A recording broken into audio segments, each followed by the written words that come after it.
hear me. These are the people that are supposed to help me get better. But no, I stood in front of the judge and he said, well, let's see if we can get you some help. He court ordered me to a program, a 28-day program. 28 days was just enough time for me to get some rest and figure out how I was going to get high again, really. But I went, and I graduated this program when I went back to aftercare the second Sunday to drug counseling. And I didn't go back. So now I violated because I didn't finish aftercare, and because I said they're going to put it on me, because when he pulled me up out of my hair, he said, no one's telling you about you, just a crackhead, just a prostitute, you nothing, and he threw me to the ground, okay? So where do you go from there? So now I'm back to the streets, because guess what? The streets welcome you back. They'll never turn you away. And I spent 19 years out there like that, you know, and so there was a lot of beginnings for me because there was a lot of incarceration. There were 30-some substance abuse programs, and there was some mental health diagnoses that they kept giving me. But what they were doing was they were diagnosing my symptoms, you know what I mean? Right. Not really what was happening. They were treating my behavior, not treating me. They weren't diagnosing any mental health. They were diagnosing behaviors. And of course I was angry and out of control. So they said that there was no hope for me. That I was going to spend the rest of my life going in and out of prison, or I was going to die in the street. This is what was told to me by every single body that was in charge of taking care of me. Wow. So where you go? That's a great question. And, you know, there's got to be some people out there tonight that are going, you know what? Yeah, I'm in the same exact situation right now. I'm in that same low point. I mean, there could be somebody that's at a liquor store right now that's listening to 108 Phrase Radio that's waiting for their next pickup, you know? So what do you say to those people, right? What do you say to those people that, because obviously it didn't say that way, right? Exactly. So what do you say to somebody like that that's dealing with that situation right now? Well, I tell a lot of people, you know, because not only do I have family, you know, so I get prostitutes that's hiding in the closet from their pimps from San Francisco calling me because somebody told me they Googled me. You know, I have people from Mississippi, people from all over the country calling me because they see my film or read my book, and they contact me, and I tell them all, no matter what it looks like, no matter what it feels like, no matter what anybody says, you can heal and get better. You can heal and get better. For me, you know what really bothers me about the way that we set up these systems of care, really truthfully? We mandate people to do the same thing. We are all individual people with our own individual trauma, our own individual situations, whether it's substance abuse, mental health, homelessness, or whatever. And they treat us all as if we were the same person, that one size fits all treatment plan. But that's what he failed us. Yeah. You know? And every time I was raped, you know who came out to see me? The rape crisis people. And they had good meaning. I know that they had good intentions. They did. But their protocol is one set. So they treat everybody as if they were raped by the same person. And we lose people like that. So I tell people, no matter what anybody tells them, no matter what it feels like, just know that you can and you will get better. You know what I mean? And I always say, this is my motto, where there's wealth, there's hope. Yeah, that's, wow. I mean, and I knew a little bit of your story, obviously, right? But I mean, no matter how many times you can tell it over and over again, and it's always going to hit home because I have dealt with the prostitutes in our cities. I have dealt with, and I can't tell you, there's been people that I've arrested multiple times. There's been houses we've served search warrants on multiple times, and you're right, because it's the same solution. It's a Band-Aid. It's never a permanent fix. It's always stick a Band-Aid on it, move it out. Okay, it's not, you know, it's a problem, but it's not that big of a problem. And so instead of finding true solutions, we throw Band-Aids on things, and it rotates through the system like you're talking about, rinse and repeat, and we're right back where we started from. And sometimes they get out before we're done with the paperwork. Yeah, absolutely. Absolutely. And there's nothing that changes. And then our systems are our systems are developed and designed to help us do well while we're in the system. But they don't do a lot to help us maintain it in the community. There's a lot of things that goes on in these substance abuse programs, even in corrections. They do a lot of things to help us stay quiet and stay calm. But they don't help us to really focus on what happens after these walls. We need to have more programs and more systems of care to help us to transition into the community, re-enter, call it whatever you want to call it, in a healthy way so we can stay out there. They told me that I would never stop going to prison. The same people that told me that 2 years after they told me back, I went back and trained them. Okay?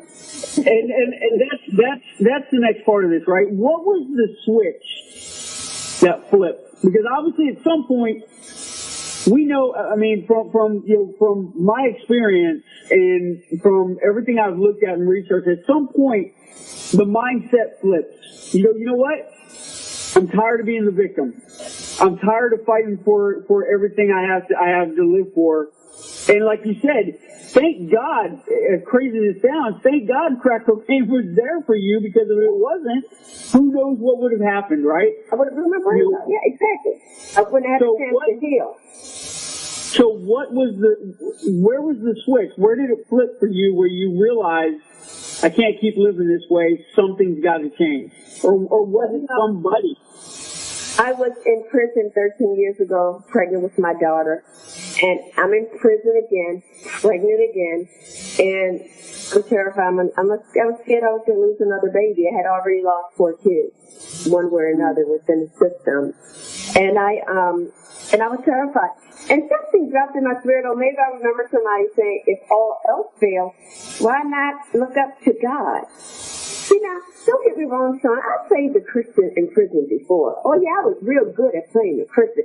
I could say, I'm signing up to go to church so I can get out of my prison cell for an hour, so I won't have to be locked in. So I was real good at playing the Christian. You know what I mean? I could grab a Bible somewhere to make sure I'm going to Bible study just to get out my cell. But guess what? When those gates open, Jesus was left behind. You ain't going with me, because what I'm about to do, you ain't going to do it with me, Jesus, so I'm on my way out. But this time, I laid on the concrete floor sincerely. And that is the difference. So don't get me wrong, I know a lot of people pray for change, and a lot of people pray that God will come and answer our prayers and transform our minds and our thoughts and all of that. But when you sincerely mean that thing, and I laid out on that concrete floor in my prison cell, I don't even call it a prayer, but it was an eerie cry of desperation. I said, God, I don't know if you listen to people like me, but if you do, please help me. Please don't let them take this bait. And when I got up, I spent hours on that concrete floor in my prison cell screaming out. I was almost 8 months pregnant. I laid there and I cried out.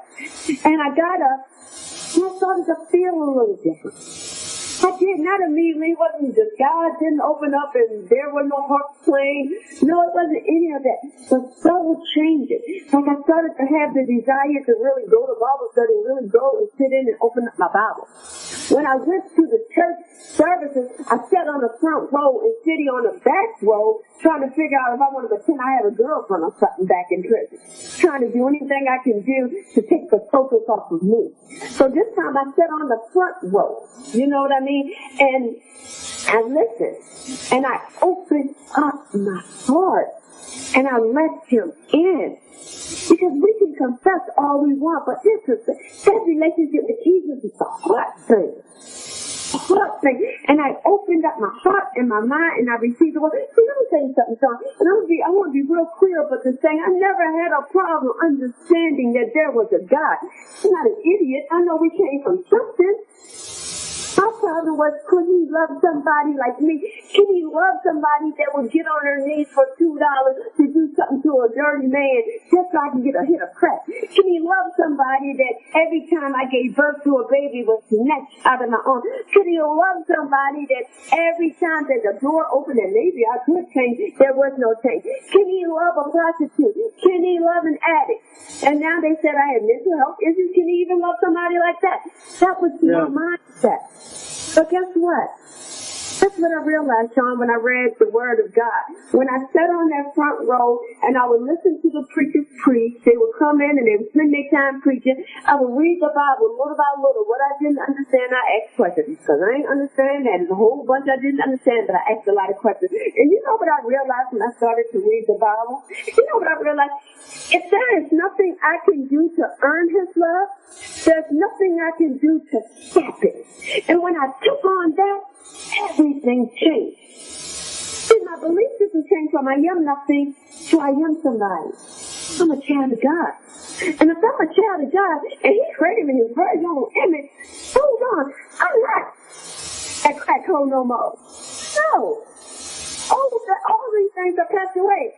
I'm a new creature in Jesus Christ. See, the world offers us recovery. This is the best that the world can offer us. They said they offer us recovery, and even in recovery, they tell us that every day we got to wake up afraid that we're going to relapse. This is what the world offers us. The best they can do is tell us that every day you may wake up and you struggle. It is a reality. You are sick. You're going to be sick for the rest of your life. You'll never get better. Look to the left. Look to the right. That person you just look at won't be in this program tomorrow. This is what the world offers us.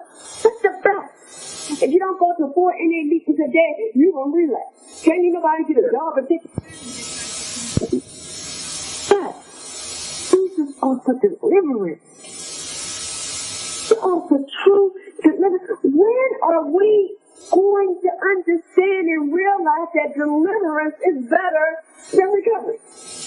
That's it. Deliverance, Sean, it's been 13 years without a desire. Not one desire to use drugs, alcohol, or even smoke a cigarette. That's awesome. That's awesome. And I think that's a good place to stop for now, because we're going to go to our middle break. Before we go to our middle break, how can people give them a link to your website? Because I know there's got to be some people already that have heard something. They're like, holy cow! How can I hear this woman's story? How can they hear your story? How can they get more information about you? And all. I mean, there's a lot of great tools and resources. Can you share that with us? Yeah, you can go to my website, my name, TraneerKane.com. Or you can go to the film website, HealingMoon.com. Either website would get you to me, directly to me, or get you directly to some resources. Exactly. Awesome. So we are going to take a quick break. Before we go to the next song, I got to let you guys know, as you know by now, the middle break song is coming up, and somebody from the audience is the winner of the middle break song. Tonight, the winner is, I'm so excited about this, Dom LeRae, and her song is by Charles Jenkins, and the name of the song is War. So, Dom LeRae, congratulations. You are the winner tonight. Thank you so much for entering your song. It's been selected for the middle break song. So we're going to go listen to that right now, and we will be back with more with Tanya Kane right here on 108 Praise Radio. Listening to the Success Movement Radio Show right here on 108 Praise Radio. We're 24 hours a day, 7 days a week. We are focused on voicing the gospel. Tonight, my guest, Tanya Kane, has already brought some incredible content. If you're just jumping on, make sure you go back and check out the replay on the 108 Praise Radio app, which you can download on your smartphone or your iPhone, or you can go check out the replays on Facebook, or actually the 108 Praise Radio Facebook fan pages, where you can get all the up-to-date information on all of the most recent shows, as well as the upcoming shows as well. So we're going to get back to Tanya. How are you doing? You doing good? I'm good. I am really good. All right. Awesome.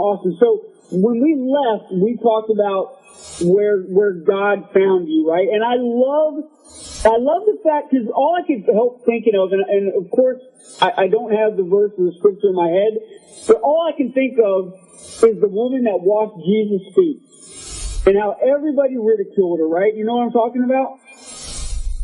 And everybody's like, how can this woman wash her feet? How can she be worthy to wash her feet? All I could think of was that story, as you were talking about. How can God, can God love me for who I am? As low as I feel, can God love me? And then you came to the reality that absolutely God can love me. If he can love, the people that he's loved in the past, why not me? Right? And I think that's a good lesson for people. If you're down there in that low pit, wherever that is, and you're asking yourself that low pit of despair and deceit, and you got to remember that the devil's perception is not necessarily God's reality. But as long as the devil can keep that perception on you, God will, kind of hold back on letting that reality come through until you're at that point. And that's where Tonir was. She was at that final point where she's like, you know what? What have I got to lose at this point, right? What have I got? And I just love how you just threw yourself on that floor and poured your heart out. So you said when you got up off the floor, things began to change. And obviously a lot of things changed because look at you now. So can you go into that a little bit? How did that begin to happen? And how did you get to where you're at today? Well, I got up off the floor, and I'm still pregnant though. I'm still a little afraid that I was going to lose my daughter, and I'm feeling a little bit better because, I'm reading, and the word says to trust and trust and trust, and I'm trying to do that. And it's not easy, when you're early on in your relationship with God, there's that tug of war. And so but I found out about a program that was called Tamar Children, and amazingly enough, Tamar came from the Bible. She was King David's daughter that was raped by her half-brother. And the only time you ever really hear about her, you hear about the rape, you hear about her brother that wants to avenge her. But what you don't hear from her no more. She tears her clothes in disgrace, and you never hear from her again. So we became the Tamar's children. Well, all these things happen to us, and nobody just hears.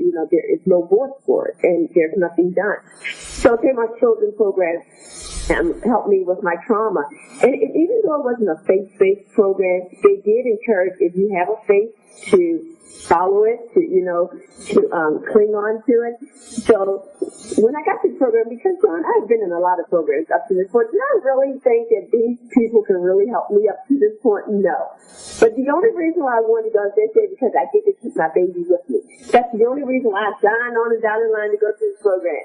And so when I got there, when I walked through the door, people treated me different. No one was shaking their head in disgust at me anymore.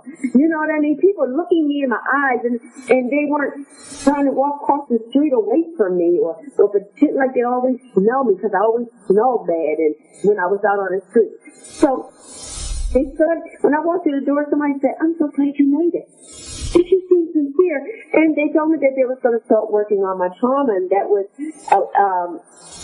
like trauma. And it was like, yeah, because really, I didn't really understand what trauma was, but I figured I had everything else at that too. And I started to work on my trauma, and I started to realize some of the things that had happened with my mother, is who she was and what she was dealing with in her life, and she couldn't be the mother that she was supposed to be. So I understood that. So I didn't let it. I wanted to work on that, and I cried about it, and I started to heal from that. All the rapes, all the beatings that I could remember, I talked about it, and every child that was snatched from my arms, I grieved. So I went to a program that actually was helping me to get to the core of the addiction, being undiagnosed in a mental health way, which I was really being misdiagnosed, or the homelessness and all of that, and through this program, I had a lot of connections. While I was there, I would go to church every Sunday. Even if I couldn't get to the non-denominational church, I would go to the Catholic church. I would go wherever there was a church, I was going. And every Sunday, I went to church, and I would read the Bible to my daughter while she was sitting, because I was still learning the Bible, and I would read it because somebody told me, if you read, the baby can hear you. And so I always read. I still read all day long, and things started to change for me. I remember after I graduated this program, I got my own apartment. I was so excited. And Sean, I was volunteering for 3 months for the program. And one day I was going to work and I got hit by an SUV. And I woke up in John Hopkins ICU unit. Whoa. Later. And so I could not take care of my daughter.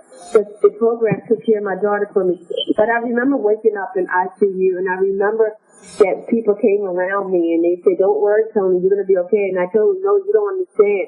I said, "What a wonderful way for God to show that nobody can pluck me from his hand." See, they knew that God was going to do through me. He knew. And he was trying to destroy me. When I woke up in that, I had 2 broken shoulders, my arm was shattered, all my teeth was up and in my head, and I had no skin on the whole right side of my body. Oh, they wow. didn't understand how somebody getting hit with a car going over 50 miles per hour survived. And even that, I still pushed through because I had God with me. See, just because we heal from trauma, the word tells us we're going to have trials, we're going to have tribulations, you're going to have even more ones who say, "Yes, Jesus, come and be in my life." Oh, yes, prepare. So all these things that can happen to you, it's okay. Because he said he'll never leave us or forsake us. And even though I was laying on that concrete floor after I got hit by a car, he was with me. And he would not let Satan take me from him. And that gave me even more motivation, and it pushed me even more. Then they say, "Well, why are you here?" I volunteered. "We'll give you a job." Had no higher education. Had no job skills. Nothing. And I went from being in the program to working for the program, and then she kept promoting me. One of the founders, every 6 months I was being promoted until she finally promoted me a year later to be her executive assistant. Wow. I was executive assistant. And while I was there, we did the first film I was in called Behind Closed Doors. And this film was about 4 women that had been re-traumatized in the psychiatric system. And that film did well, so I started to travel with that film. And then my life started to spiral up, as God would do, because he is a great God. He got great plans for us. And everything that happened in my life was with no effort. Now, I had to walk it, but God opened up every single door. 13 years ago, I'm eating out of a trash can prostituting for $2. Today, I have days named after me by governors and mayors. Days named after me. You know, I have my beautiful daughter, who I'm raising. She's 12 now. You know, she's smart. She knows the Lord. She can recite the Bible from Genesis to Revelation, all books in order without missing a beat. I'm her mom. I'm raising her. And, you know, so I'm learning, and I'm still learning to be a mom. Believe me, she's pre-teenager. I'm praying. I was on my knees praying and crying to God last night. Lord, help me. So, but it's the good thing. When you say, "Lord, help me," He'll help you. You know, with addiction and all of these things that happen to us, even if you never use drugs, you know what I realized about trauma? You know, I had a judge tell me that she was a family court judge removing her. She had removed kids from their family every day, then she would go home, curl up in a ball and cry. She said, "Miss Kane, I had 5 miscarriages. Every time I hear a mother scream out agony, it triggers my own loss." So you don't have to use drugs, you know, as a result of trauma. There's other things. Some people don't make healthy life choices. Some people end up, you know, just having a very destructive life. Some people just shop too much. Some people use men, use women, use money. You know what I mean? But it is a destructive way to deal with it if you don't get the trauma, identify, address, and treat it, and find your hope in Jesus. That's what I come to know. I know this to be true, Sean, because I live it every day. I live it every day. I know the freedom that I live today. And this freedom is not just from being free from prison, or free from doing crack cocaine, or drinking alcohol, or free from prostitution, or free from homelessness. This freedom is free. It's a freedom to allow me to live. Because when you're in that state of mind, you only exist. There's no living. You don't live. And everybody that sees you see only darkness.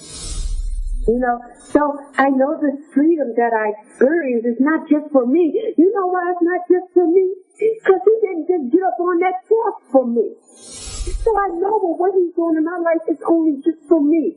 It's for all that he loved, all that he gave his life for. His promises are the same. It's from when he promised Abraham, Isaac, and Jacob. He's the same God. He doesn't change. He wants to set us free. He wants to deliver us. He wants to give us life. I come to do it more abundantly. Just peace and joy. I just see it walked up on my cup, one of those with my soul. Just peace, joy, freedom. It is so I can't even explain the life that I live today. I almost feel like I'm looking at somebody else's life, like I'm looking at a movie, because that's how incredible it has been. But the hope is not in me. I can't save anybody. Especially after people I know I don't want saved. You know, being truthful, because you get so fed up sometimes. I can't save you, but I know who can.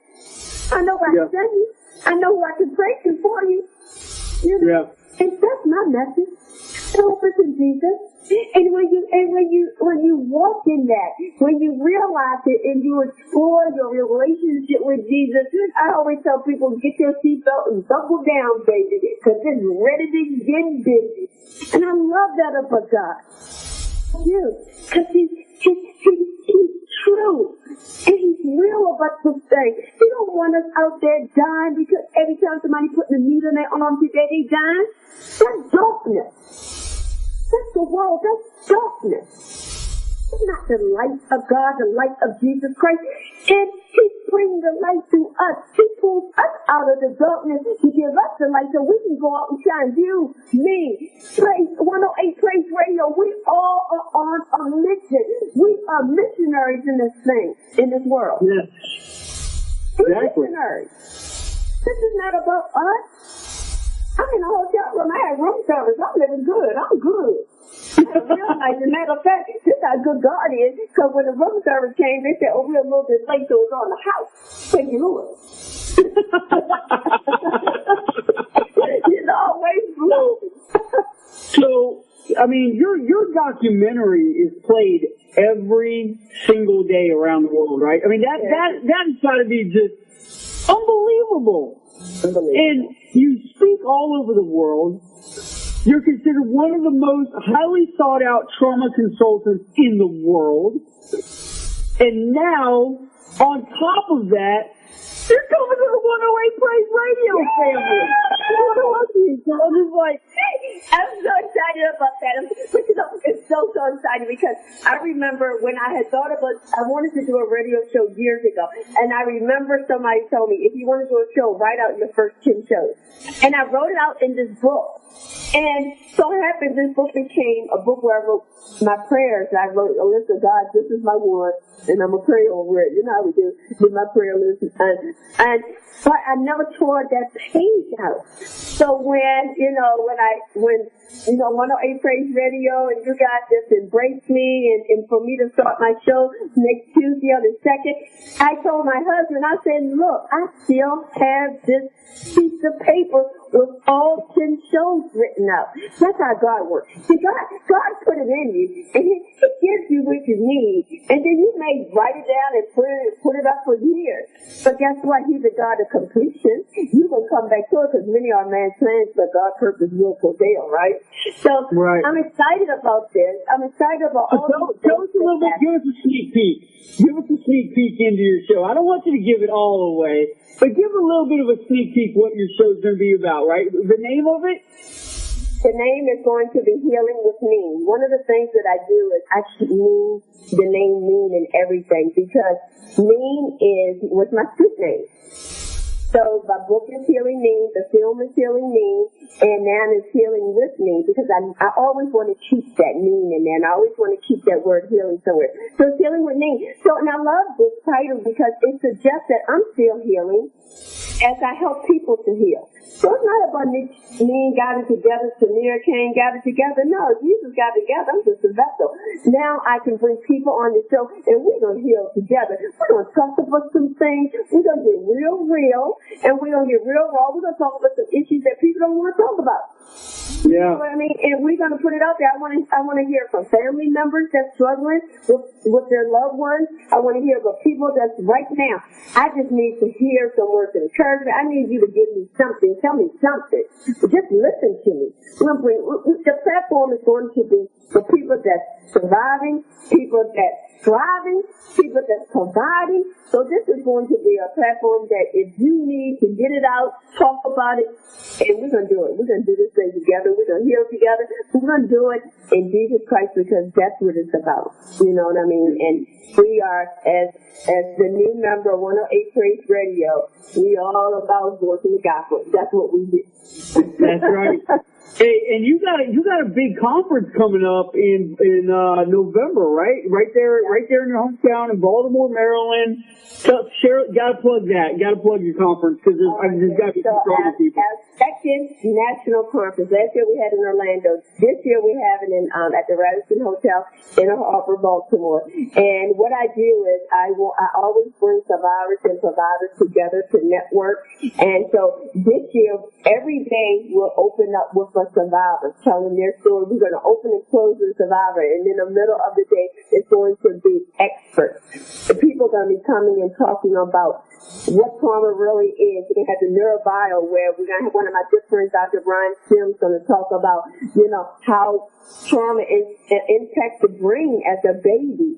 So we got a lot of interesting human trafficking, and we got juveniles, talking about the juveniles and with probation and trying to help them to live better lives and get this thing while they're living out there in the streets. So we're going to do it in Baltimore City because Baltimore City is one of the cities that's struggling with that. You know what I mean? And it's also where I believe that we can really set it off with the new presenters. Sean, you're going to be there. Yes. Success movement presentation. You're just telling everybody about what you do. Your book is going to be there.